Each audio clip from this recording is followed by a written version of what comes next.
Balita Evening Edition.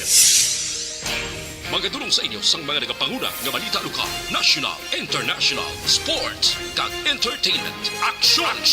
Balita Evening Edition. Kag karon ang inyo news team. Una sa balita, una sa aksyon. Mayong gabi syudad sa Bacolod, Western Visayas, kag bugos nga Pilipinas. Welcome na sa pagpangalagad sang aksyon na Balita Evening Edition. Karon nga adlaw Lunes, Setyembre 19, 2022. Makitaan kita live sa mga official Facebook page kag sa YouTube channel ang Aksyon Radyo Bacolod kag mabatian pa sa www.actionradyobacolod.com.ph. Kaming inyong mga tagbalita. Aksyon and Defensor Lisa. Kag Action Day na Salazar para sa mga pangulong dinala na una kita sa mga balita lokal. Hustisya panawagan sa ang pamilya Demetrio sa pagpatay sa ilang himata. Egrense, ginapahalong batok waterborne diseases. Sa balita national, total ban sang Pogo ginapanawagan sa gobyerno. Rescheduling sa filing sang COC ginatunan sang COMELEC. Detalye sa mga balita lokal pagkatapos gid lamang sini. Pag champion ang ginamit mo, may pagkakataon kang maging milyonaryo. Champion na, milyonaryo pa! Ilagay sa isang papel ang iyong name, age, address, phone number at pirmahan. Ilagay sa isang white legal-sized envelope at lakipan ng alinman sa mga required proof of purchase. Kasama dito ang tamang bilang ng empty sachets, wrappers at mga pouch ng Champion Superpowered. Mayong gabi sa mga kaksyon namon, we are live na live. Karon nga Monday, dapat Monday may energy action daan. Monday. Tuesday.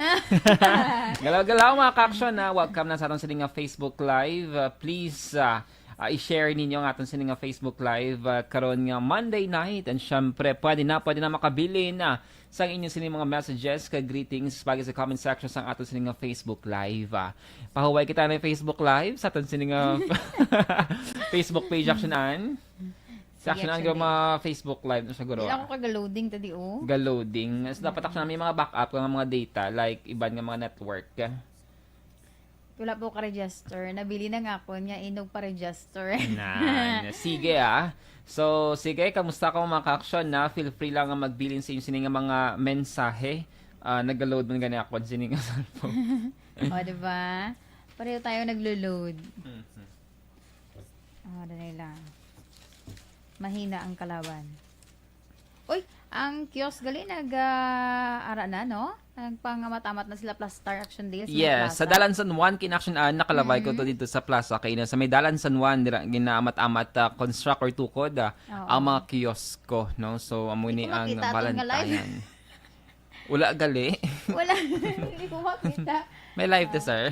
Nalimutan guro ni sir. Ay, mga nang alaala ng kahapon. Ay, hindi ako di-refresh pero wala ko may nakita. Wala, hindi ko makita. Or nag-abisyo nga to sa nga internet. Wala, live, sir. May live? Pero ara siya sa YouTube. Sa YouTube. Wala siya. So sa YouTube wala na. access. Bago lang. Wala. Ara na. Sige sa luwat no, sa aton silang mga Facebook Live viewers, feel free nga magbilin sa inyo silang mga messages kag mensahe sa comment section sa aton silang Facebook Live. So kay nagali sa YouTube lang kita actionan mabatian kag sa aton silang website ang www.actionradiobacolod.com.ph. Yes, so buong ara na siya. Available na siya. Thank you so much for the 8,000 viewers. Wow, sige, no? So sa mga ka-aksyon namon earlier, ginesula naman actionan ang kiosko dira sa may palibot sa Bacolod Public Plaza. Nag-start na ang pagtukod or pagpahamtang sa ila sining baligyaan, mga inasal o kung ano-ano madireksyonan. Idlaw ka man no, after pilag ni 2 years? 2 years. Isang 2 years nga to, pilap lang itong edad ta. Okay, lidlaw nga maglagaw-lagaw kada bisan gabi na blado feeling mo. Kasadya lang Japon. 2 years ago, mga 18 pa lang ko. Grabe, kadasig sa panahon. 18? Nag-loading man ko. Nag-loading ka man. 18 ka, very college actionan. Sige, so ang aton sa nga Facebook Live, eligible nga makabaton sang Facebook Stars if you want to support our Facebook page. Pwede ikaw makapadala sang Facebook Stars. And sa mga viewers nato na, basi dugay-dugay after sa Facebook Live namon, makabisita ka mo sa amon sinitag sa mga Facebook pages. like and follow us on Facebook, Aksyon Dale Salazar kag Aksyon An Defensor. Yeah, si Ma'am Ana Sinoro may gabi dira si Ma'am Akag mayroon nga pag monitor sa siniya nga tinion. Hello sa 17,000 viewers o nag-19 na sa Action Dale. Sir Alex Monteza, good evening. Salamat man sa pagtutok kag padayong nga pagsuporta and sa mga silent supporters nila nga nag-watch sa atong sing Facebook Live. Salamat gid oy nag-increase kita sa 21,000 Facebook Live viewers. From Hinubaan, si Sir Toto Alarcon Araneta. Mayong gabi lang dira sa imo, sir. Kana magiging sang white nato nga uniform action ano. Gani. Look looking young and Ala, fresh. salamat gid Ma'am Baby Jean Benedicto sa pag-send stars. Ay, way pa. Wala pa. Way. Nag-send si Ma'am Baby Jean Benedicto. Pwede mo na ma-send sa Nag-send siya, wala ka notify sa ako now. Ala sa ato niya page. Gani 75 Ala siya. stars. Yes, Sige, ang free stars ni siguro. free stars. Gani man. Sige, standby mga ka-action sa mga balita lokal. Kita later.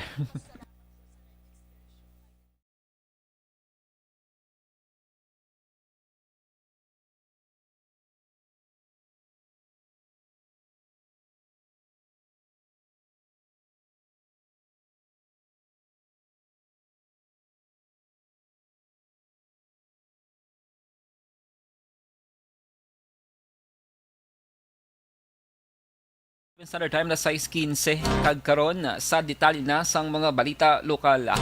Nagalaom ang pamilya Demetrio nga matagan sang hustisyang kamatayon sang ilang himata nga si Mario Demetrio 48 anyos, residente sang Purok Sigay, Magsungay, barangay Singkang Airport Syudad sa Bacolod nga nasapuan patay, nagligad nga Sabado sang gabi sa may access road sa Hacienda Sagrado 2, barangay Zone 16, Syudad Santa Lisay.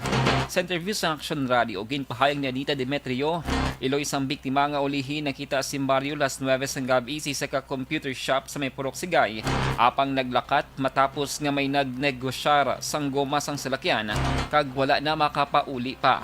Ginako ni Anita nga magluwas sa pagbaliga sa mga second hand nga mga piyesa, naga-sideline si Mario bilang bugaw sa may Golden Field Commercial Complex. Ginpahayag pa sang iloy nga antes pa ginpatay, ila na kadlaw nga may nagapangita sa iya bata kasunod sang tabo nga pagpatay man sa ginbugaw sini nga babae sa may Golden Field kag ginbilin sa may kilid sang dalan sakop sang Purok Progreso, Barangay Alihisa. Nagligad nga Agosto. Kung naman kapamisas, may timpo man nga bugaw, may makapamisas siya, kapuyon siya, matulog siya. Amo na bala, hindi kisiling gabigid-bigid. Kadagabigid ko. Hindi man, okay kapisas ako nadlawang. Nabatian ng tingog sang iloy sang biktima si Anita Demetrio. Panibago nga palaligban kay Police Captain Elmer Bonilla, ang hepe sa Police Station number 7, ang pagsulbar sa kaso nga pagpatay sa isa ka commercial sex worker nga si Rovely Mahinay, 26 anyos, nga nasapon patay sa kilid sang dalan sa Progreso o Purok Progreso sa Barangay Alihis, Syudad sa Bacolod. Suno kay Bonilla, dako kung tani ang mabulig tungod nakilala na si Mario Demetrio, ang bugaw nga mahimo makahatag sang impormasyon sa pagsulbar sa kaso nga pagpatay kay Mahinay, apang ini ang ginpatay kag nakita na lamang ang bangkay sa tunga Sabado sang gabi sa Access Road sa Hacienda Sagrado 2, Barangay Zone 16, Syudad sang Talisay. Ginmando naman ni Bonilla sa investigador sa Police Station 7 nga makig-angod sa Talisay City PNP sa tuyo nga makakuha sang dugang makaebidensya sa makahatag sang kasanagan sa kaso. Nagalaom si Bonilla sa posibilidad nga may nahatag nga mga impormasyon si Demetrio sa iya pamilya antes pa natabo ang pagpatay sa iya, agud man nga mahatagan sang kasulbaran ang kaso nga pagpatay sa kay Mahinay. Sa dugang pang nga balita lokal, love triangle kag pagpangimon ang nagapanguna nga motibo sa likod sang pagluthang patay sa mag-asawa sa may Purok Sesco, Barangay Rafaela, Syudad sang Sagay, pasado lasay sang gabi nagligad nga Sabado. Sa sining nga kaso patay ang mag-asawa ang kilala nga Sunday Hannah Grace Bukaling kag Norbert Simon Bukaling kag pareho nga residente sang Purok Sesco, Barangay Rafaela sa mga syudad.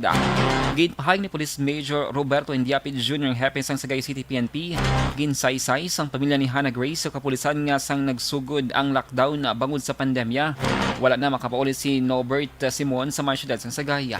Aminado man ang pamilya sa babae nga may relasyon sa si Hannah Grace sa suspect nga si Nino Andrin, 33 anyos sang barangay Paraiso sa mga syudad. Apang sa nakapauli na si Norbert Simon sa may Sagay, ginaligar nga nagpakigbulag si Hannah Grace kay Andrin apang nagpamilit ang suspect nga padayunon ang ilang nga relasyon. Ginaligar nga antes sa tabuang pagpangluthang nakabato na sa pagpumahog si Hannah Grace gikan sa suspect sa piyag sang pagpanginwala ni Andrin sa krimen. Ginpahag sa kapulisan nga pasakaan siya sa kaso nga 2 counts of murder.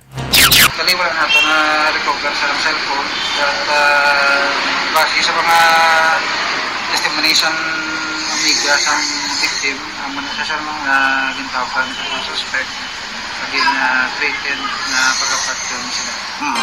Nabatian ng hepe sa Sagay City PNP si Police Major Roberto Indiape Jr. Sa iban nga balita lokal, ginapadugyan ni Provincial Administrator Attorney Fernando Diaz II sa mga nagrense nga mag-alerto sa mga waterborne diseases.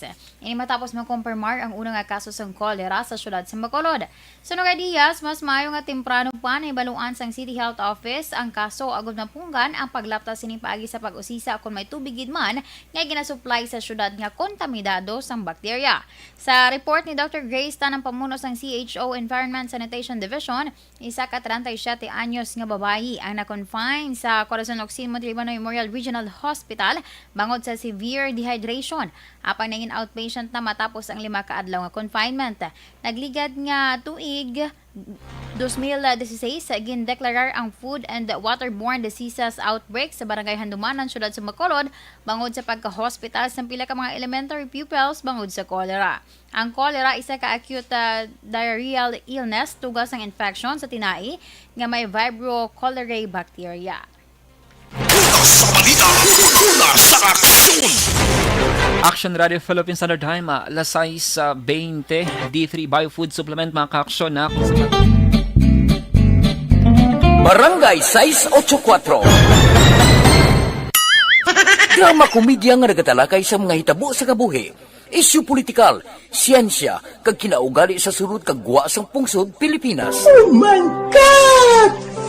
Wow! Ang mga tagpalamati, magkakadlaw sa pagbabati paagi sa kalaglawan ng mga characters kag mga eksena sa atong drama komedya nga mahimo nagakatabo sa ila kasilingan, kapitan, mayor, congressman, senador kag presidente man nga makahatag kalingawan sa matag adlaw nga tanan. Gunggong!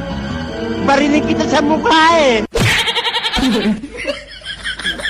Barangay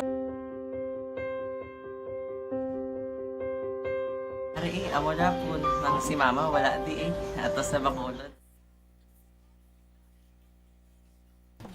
And we are back online mga ka-aksyon sa aton sining pagpangalagad para may serbisyoan nato ng aton sining mga netizens nga nakatutok subong sa mga bago gid lamang naka-on sa sining mobile data. Welcome sa aton sining evening newscast. Liwati muna naton si Baby Jen Benedicto nga nagpadala sang 75 stars.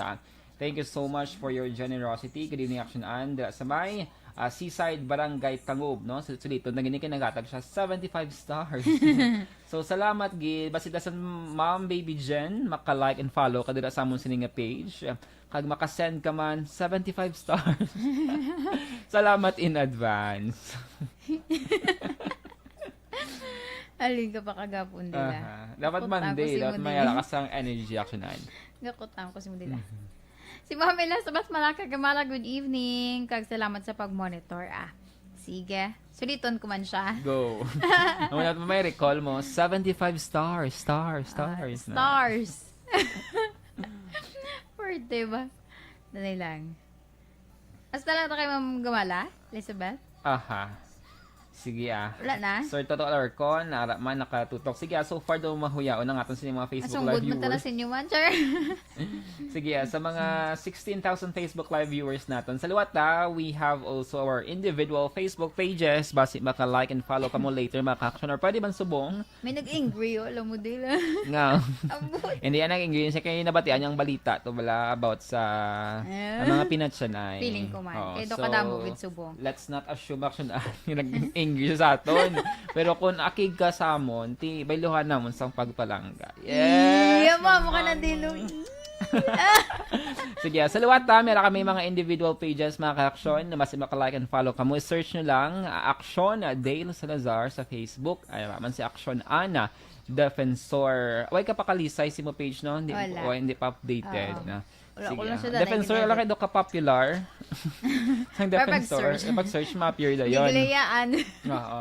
And I'm also active on YouTube mga ka-aksyon na John Dale Salazar. Search nyo lang. Basta maka-like and subscribe. Mga Bacolod events mga labay-labay. labay-labay Amo man. nang gina-upload ko sa YouTube mga labay-labay Bacolod, pero sobra 800 plus, mga Bacolod sobra events 800 na. plus. Min ko is sobra 800 ang viewers. So, ang Aksyon Radyo Bacolod, man sa YouTube. Kag syempre, visit mga mo sa website, mga ka-aksyon. Yes. Muna na sa. Oy, nagali ang aton nga bag-usubo nga promo Action Dale. Start na. Sugod na. May isaw ka listener ta. Nagambal sa nga tani ko na matamiawan man siya. Kag madakop man siya. Doon din man sa Barangay Unob lang. Puro, Barangay 1. Oo, nalipat ko sa Bulinaw? niya hindi. Sa Riverside. Riverside. Zone 1, Zone 1, Purok Riverside. Di dapat tunog ang lasing nga radyo action. Ay, patamyaw ko ni sa karon sa kay nalipat ko magmuno kay Mother Wilma. Ipatamyaw ta ni sa karon kay basi ga abang-abang. Pwede man subong tamyon mo siya and then screen record mo. Send mo si. Ang ending hindi sa gali ka balo maglantaw. Oh, yun send mo sa bata. Diba? Wala, hindi ko gani kilala yung bata. Oo. Subok siya na nagsaka naman ang balayaran sang kuryente for the month minsan of... point lang na sininting mo sila tol, pero kung pila ng dugang sa Gani. mo abaw. Subo gid na.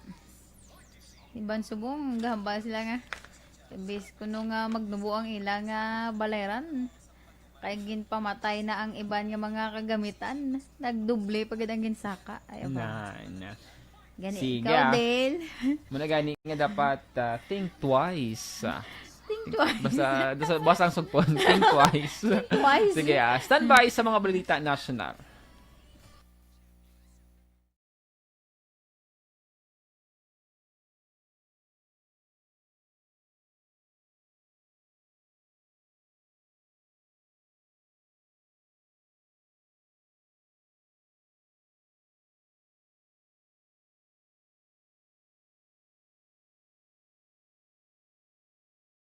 Sa aksyon! Kalabanan sa Barangay 684. Drama komedya nga nagatalakay sa mga hitabo sa kabuhi. Isyu politikal, siyensya, kag kinaugali sa surut kag guwa sang pungsod Pilipinas. Oh my God! Wow! Ang mga tagpalamati, magkakadlaw sa pagbabati paagi sa kalaglawan ng mga characters kag mga eksena sa atong drama komedya nga mahimo nagakatabo sa ila kasilingan, kapitan, mayor, congressman, senador kag presidente man nga makahatag kalingawan sa matag adlaw nga tanan. Gunggong! Barinig kita sa mukha eh! Barangay Amo na po, nang si mama wala di atos sa Bacolod. Sa akong birthday gani, maabot ako lang sa balay.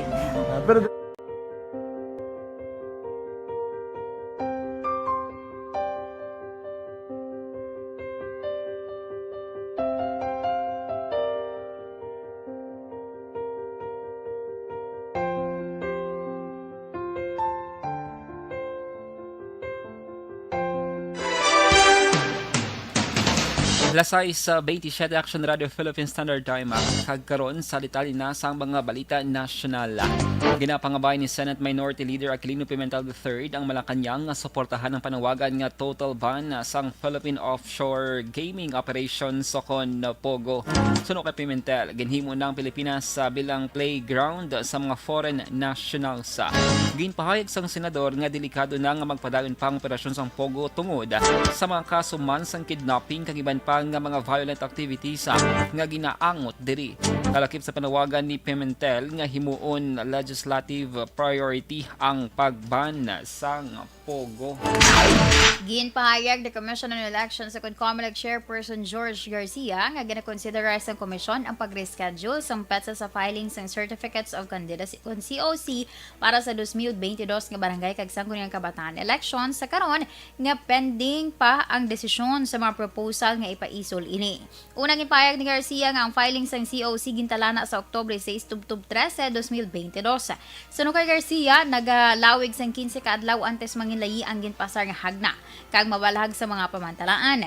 Tungod sa ginpahayag sang COMELEC chairman nga ginatun-an sang komisyon ang posibilidad nga i-adjust ang petsa sa filing sang COC subong wala pa sang desisyon ang Kongreso. Sa iban nga balita national, ginsistyon ni Supreme Court Associate Justice Jose Midas Marquez sa Senate panel nga tun-an ang pagpasangkad sang Judicial and Bar Council kon JBC matapos ang panawagan nga bongkagon sa Senate Finance Committee hearing para sa ginaduso nga pondo sang judiciary sa 2023. Ginhingyo ni Senate Committee on Constitutional Amendments and Revision of Codes Chairman Senador Robin Padilla ang ilo opinion angot sa proposal ng Attorney Estelito Mendoza nga bongkagon ang JBC matapos ginpahayag ang pag-appoint sa mga miyembro ang nagadepende sa presidente kag wala sang partisipasyon ang katapos ang Kongreso. Ginrecall ni Marquez ang mando ni Anay Presidente Rodrigo Duterte nga pagtukod sang Consultative Committee nga moang ginamanduan nga mag-review sang 1987 Constitution. Ginpahayag ni Marquez nga si Anay Chief Justice Renato Puno nga nagapanguna sa review panel ang nagrekomendar man nga sadto sa pagpasangkad sang JBC. Ginanunsyo sa mga kompanya sang langis ang panibagong round sang rollback sa ikatatlo ka sunod-sunod nga pagpanubo sa diesel kag kerosene samtang wala naman pagbago sa presyo sang gasolina. Sa separado nga advisories ginpahayag sang Caltex sa Philippine Shell Petroleum Corporation kag Sea Oil Philippines Incorporated nga magapanubo ini sang 4 pesos kag 15 sentimos sa kada litro sang diesel kag 4 pesos naman kag 45 sentimos sa kerosene. Ang clean fuel kag petrogas mag-implementar sang parehong nga pagbago magluwas sa kerosene nga wala nadala. Maga-epekto ang price adjustment las 6 ang aga Martes, magluwas sa Caltex kag clean fuel nga maga-adjust las 12 uno sang kaagahon sa pareho nga adlaw. Una sa balita, una sa aksyon. Action Radio Philippine Standard Time, alas 6:30. Inyo nabatian ang kapugusan nga mga balita sa Action Balita Evening Edition. Karon nga daw Lunes, Setyembre 19, 2022. Sa liwat kaming inyo mga tagbalita. Action ang Defensor Lisa. Tag-Action Day La Salazar, una sa balita, una sa Action. Sa Bacolod, Action Radio. Action Radio!